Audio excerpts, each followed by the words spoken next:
Hello and welcome back to the channel of truth, trust and transparency, where I'm not going to gatekeep a single thing about property investing and development for Australians out there. In today's episode, I want to tell you exactly why interest rates don't matter. In Australia, whenever the Reserve Bank of Australia wants to sit, be it once a month, once every couple of months, depending on the date and the month of the year, what you're going to see across social media, in news headlines, on Instagram, if you're on the corporate side of the world, on LinkedIn, Facebook, pretty much everywhere, is every single time the RBA sits down, and almost no matter the result, it is widespread news. Now, we have to go back a few years where nobody gave a rat's ass about what the RBA was doing, but now it seems that everyone is heavily invested on their decisions.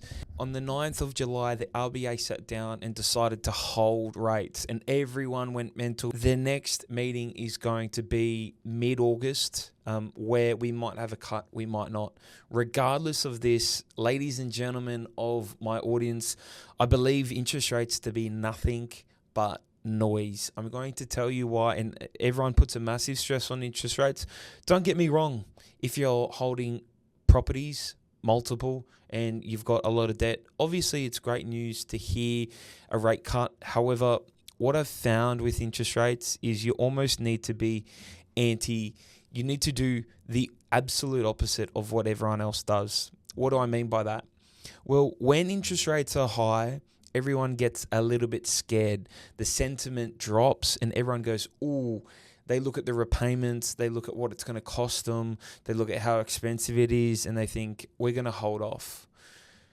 That sentiment is carried across the news headlines and is fed into the sheep of the world who follow that stuff like gospel. Here's the opportunity, is that when rates are high at those particular moments, there's less people in the market. Less people in the market means there is less competition. And what does less competition do to prices? It gives us more opportunities to be able to negotiate, to be able to go back and forth, snap up a bargain, but also have less people bidding, and hopefully that doesn't drive prices through the roof. So my advice to you, if you're watching this, and to be counter-cyclical of the mainstream market, is that whenever interest rates are high, just know that that's when a lot of people are going to hold back. For me personally, not financial advice, but for me personally, that's when I go hard. I was buying development sites, for example, when those interest rates were mid and high sixes. Yeah, it stings to hold a little bit, but it means I compete with less people, and it's only a matter of time until we see those cuts. Whereas on the other hand, and what we're seeing at the moment in the market, is once we start having more and more of these cuts, is once we're going to start to see more and more people enter the market. Sentiment changes, interest rates are coming down, everyone starts to get a little bit more confident in the market, and then they start to jump into it. Now, more people jumping into the market means more competition for prices, means it heats up, means there is more people wanting to bid, buy, purchase, and prices start to increase a little bit more. This is particularly pertinent in the lower or cheaper markets. You know, you have very wealthy and rich people where those sorts of interest rates are the least of their concerns. So in those more affordable, probably sub 2 million price ranges, anywhere between 3 to 7, 800,000 particularly, you're going to feel this and see this a whole lot more. But what I also wanted to note as well as that is that there are actually 5 things you look at and take into consideration before interest rates. To me, interest rates are the absolute bottom of the list. I bought a development site in the later months of 2024, last year. The time that I found out the interest rate was when I was signing the loan documents with the bank. It did not come across any conversations with the mortgage broker. Why? Because my conversation with the mortgage broker was simple. Who can get me the loan to get me into these properties? That type of person, although that bank is the type of bank that I want to choose, because let's think about it. I would rather pay an extra 1% on $1 million, which would be $6,000 a year, compared to not having that property at all. Because if I pay that little bit of extra rate, higher rate to get into the deal, it means I've secured the deal. And we all know if you're doing your DD right, you're doing your property research right, that property will increase in value. If it's $1 million worth of debt, it will increase more than $6,000 in a full calendar year. Here's hoping. So that's why there's a whole bunch of other things, and probably another thing to add off the back of that. As you guys build out your portfolios, what you'll find is that if you do want to scale to the heights of plus probably around 4 or 5 properties, you're going to need to use those different tiers of lending. What that will mean is that they will obviously come with a higher rate. You shouldn't be worried about interest rates. Why? Because you'd rather get into that deal than you would hang around and not get access to it. If you don't have access to it, you've paid the opportunity cost. Potentially you've missed a market that might be at that start of the growth cycle that might go on to do 10, 20%, 30% even, depending on what we've seen the last couple of years across Australian property. So for me, the interest rates doesn't matter. I'm going to tell you 5 things that I think matter more than the interest rate. And the first one is going to be speed. Why is speed important?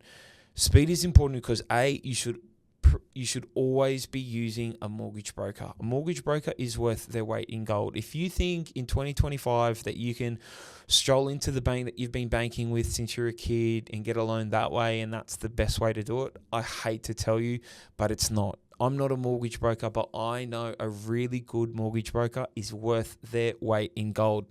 If you need a recommendation, I'm happy to give it. I don't get paid for recommendations. You can go straight to them and speak to them and not even tell them that you've spoken to me. That's how much I believe in a couple of guys that I recommend. But why is speed important? Let's just say you have an off-market deal. You've narrowed down to your search. You have your suburb. A real estate agent comes to you and says, "Hey, look, Dave, here's a property that we need to move quick on. It's off market. If they can get X, Y, Z in terms of an offer, they're happy to take it. If not, they want to take it on market." You may have a couple of days window to be able to move very quickly on that property. Now, if you have an extremely slow bank and you miss that window and that property goes on to market, it will then cost you because everyone else looks at it, and then that will drive the price up. Or similarly, potentially you've missed a property, or a property's coming up to auction on the weekend. It's Tuesday at the moment, the auction's on Saturday. You need a bank that will move fast and will move with speed to be able to get your approvals in place, your loans in place, to be able to bid with confidence and make those purchases. There's no use. If a bank is taking 3 weeks to get back to you, then there is a good chance majority of things on market you're going to miss out on. Why mortgage broker is important, we know, because they have the relationships with all the banks. But a really good mortgage broker is going to be able to give you the advice and give you the feedback and say, "Hey, I actually think we go with X bank because I can get you an approval in hours. I can get you approval in days." That's the value of the mortgage broker, and that is why, in my opinion, speed is so much more crucial than interest rates, because at the end of the day, I can pay whatever interest rate I want, but if I've missed out on the deal, I've missed out on the deal. So speed would be something to consider above interest rates, in my opinion. Number 2 is going to be valuation. This is in 2 parts. One is going to be the valuation on the property that you're going to purchase and the valuation of the current properties that you owned. Why is this important? Because a good mortgage broker, again, will give you likely a list of a couple of banks that you qualify for, of who values the property either you're buying or the properties that you own currently in your portfolio differently.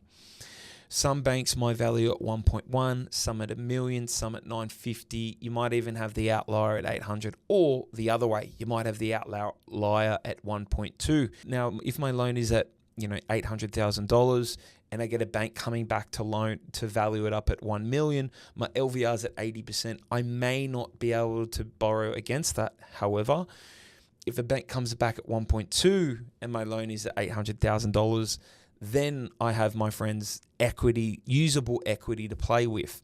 So that is why I always think the valuation and the bank that can give you the best loan is always going to be the bank that I want to choose and go with above interest rates. Because the bank that can value my property or the property that I'm buying and give me the most money allows me to move then into the next deal, into the next deal, into the next deal. A bank that allows me to buy and take out money straight away in equity is going to be better than a bank that is either slow, just values it at a 90% or 95% LVR depending on deposit, or what I've bought it at. Then consider the ramifications as you build out your portfolio over a number of years if you've been able to get into a few more properties earlier compared to the ones that are later. That's why I always think the valuation is more important than the interest rate. Number 3 is going to be borrowing capacity. Now, you guys have probably seen this if you've been around property for a little while. You would have seen when a broker punches in your details, your income, any loans or liabilities, any property that you do have, every bank is going to have different policies and different multipliers and value certain different things there to be able to give you either a high borrowing capacity or a low borrowing capacity. One thing I'll never forget is when I thought I could do this myself. It still sits with me to this day. A property I was looking to buy in 2019, I thought I could do it myself. I went to a bank that is orange and white, and I went through the details. I gave them everything. They came back to me and said that they were happy to lend me, I think it was like $260,000. Now, at the time, I think I was earning maybe $100,000, just over. And I thought, oh my God, I'm never going to buy a property at this rate.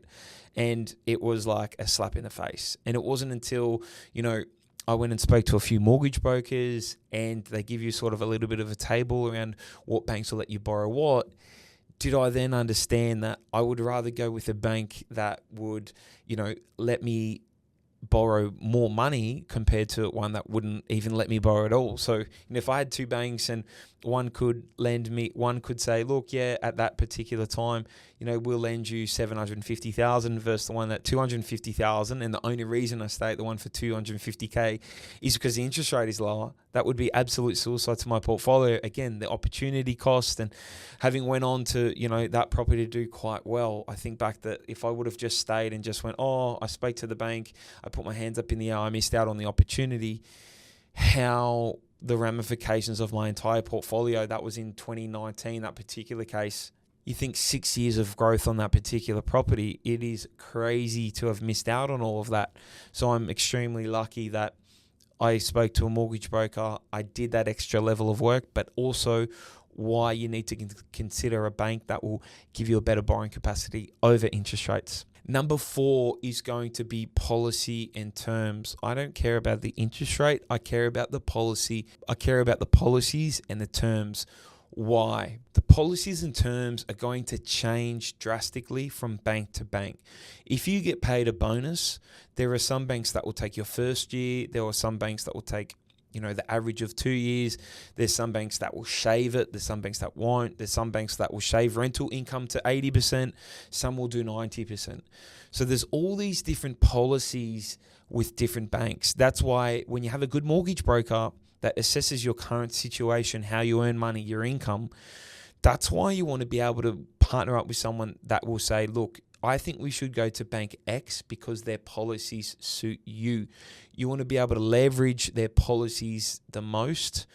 You want to be able to leverage the bank with the best policies for your particular situation more than you do one that will just give you a better rate. There's no use giving you a better rate if they're going to shave your annual bonus in half or take the average, only take your first year bonus. If that was $20,000 and your second year was, $120,000, you'd rather a bank that would use the average of those, or even just, $120,000 as your bonus. So policies as well as features. So with features, I'm talking things about redraw facilities, offset accounts, those sorts of things. Not every bank and not every offer will have them. So obviously we need to take those into consideration when we are assessing what bank to go with. Now, fifth and lastly, this one's actually pretty sneaky. I don't hear too many people talking about it, but loan term is going to be crucial when picking a mortgage, a bank, and a product rather than interest rate. Why? Too many times I see people are focused on just that number that is their repayment number, not the long-term ramifications of that decision. Now, let me explain.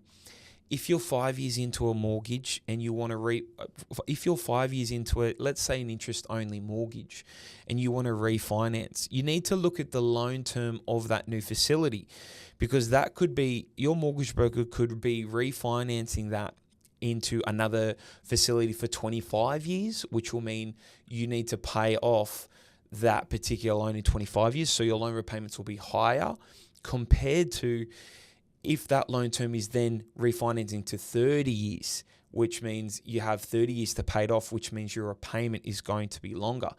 Just one thing to consider here is, what is the overall strategy of that property? If, for example, that's your PPR and you keep on pushing it out, then you're going to find you're paying the bank an awful lot of interest to keep kicking that line down the road. If, for example, that particular property, I'm looking to sell after its next run, which might be 5 to 7 years, there is no need for me to go P&I in that case and to want to pay off any of that principal amount, because I know that I'm going to sell it in 5 to 7 years down the line. So the strategy of that property will feed into the loan term, which would be extremely important for you compared to interest rates. But those, in my opinion, are the 5 things that I want you to consider, and I think have more importance on a loan and a product than interest rates. Interest rates, in my opinion, don't matter. If you log on to the RBA, Reserve Bank of Australia website, what you're going to see is that cash rate is always moving. It's dynamic. Yeah, we have some times and some periods where it's stalled and it doesn't move, but it is pretty much always going to be dynamic. It's always going to be like this, coming up and going down. There are going to be times where the cash rate is low, where you potentially might want to think about fixing an interest rate. You can have times where the cash rate is high, where if you have any property, there's more holding costs, your passive income might decrease, but is always going to be seasonal. So interest rates, they come, they go up, they go down, but they're always moving. I wouldn't make any rash decisions about interest rates first. Remember, it's always going to be about the bank that can get you the loan, that has speed, that gives you a good valuation on your current properties or the property you're looking to buy, that gives you a great borrowing capacity, that gives you the policies and features to match your particular certain situation, one that has a favorable loan term that matches your property strategy. Those things I want you to consider before you run off and start to think that interest rates are the be all and end all. I roll my eyes when I see people making fresh content on the interest rates. Guys, it's been done. It doesn't really matter. A cut is nice every now and then, but as an investor, work counter-cyclical too. Remember, I'll give you a golden nugget that someone told me many, many moons ago, was that most people watch the news, or the masses watch the news, the media, and then they react. The smart people watch the same thing, but then are self-aware and think, okay, how are the masses and the sheep going to react? And how can I react counter to that to best benefit myself? Most people don't do that. My mum always rings me up every time there's an interest rate rise and goes, oh, look, Dave, are you going to be right to pay this? And, what are your thoughts on, do you have enough money? Beautiful, bless her, I love her. But at the end of the day, I feel like my mum is almost a good measure of what the crowd are doing in terms of the news and the media. Remember, watch that kind of stuff. Think, how are the masses reacting, and how can you position yourself and react in a way that is completely different to them, to benefit your situation and not follow the herd. Again, if you have any questions, thoughts on this particular episode, let me know in the comments below. See you tomorrow.